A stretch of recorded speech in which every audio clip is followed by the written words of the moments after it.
ঢাকা বিশ্ববিদ্যালয় কেন্দ্রীয় ছাত্র সংসদ নির্বাচনে সাধারণ সম্পাদক পদে প্রার্থী হওয়ার ঘোষণা দিতেই পদ হারালেন এনসিপির যুগ্ম সদস্য সচিব মাহিন সরকার। কয়েক ঘণ্টার মাথায় গুরুতর শৃঙ্খলা ভঙ্গের অভিযোগে জাতীয় নাগরিক পার্টি তাকে দল থেকে বহিষ্কার করে।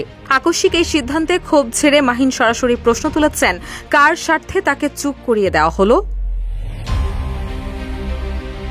এই ঘটনায় নিজের ভেরিফাইড ফেসবুক অ্যাকাউন্টে প্রতিক্রিয়া জানিয়ে একটি পোস্ট দেন মাহিন। ১৯ আগস্ট দেওয়া সেই পোস্টে তিনি লেখেন, আমি তাদের একজন যার হাতে অভ্যুত্থানের ব্যানারে বৈষম্য বিরোধী ছাত্র আন্দোলন গঠিত হয়েছিল।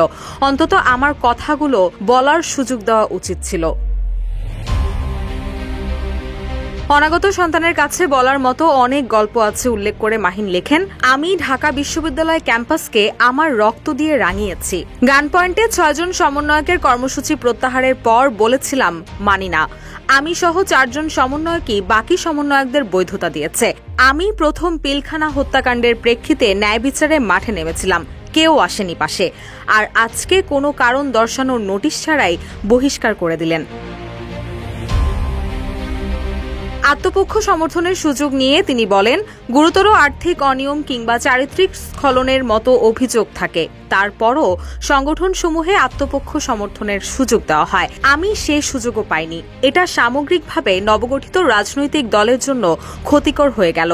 আমি সবসময় বিশ্বাস করি বিজয় আসমান থেকেই আসে, জমিনে তার প্রতিফলন হয় মাত্র।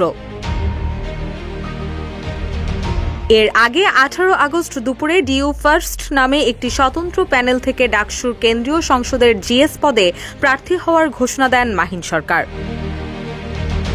রুশা সুর, নিউজ ডেস্ক, ইত্তেফাক।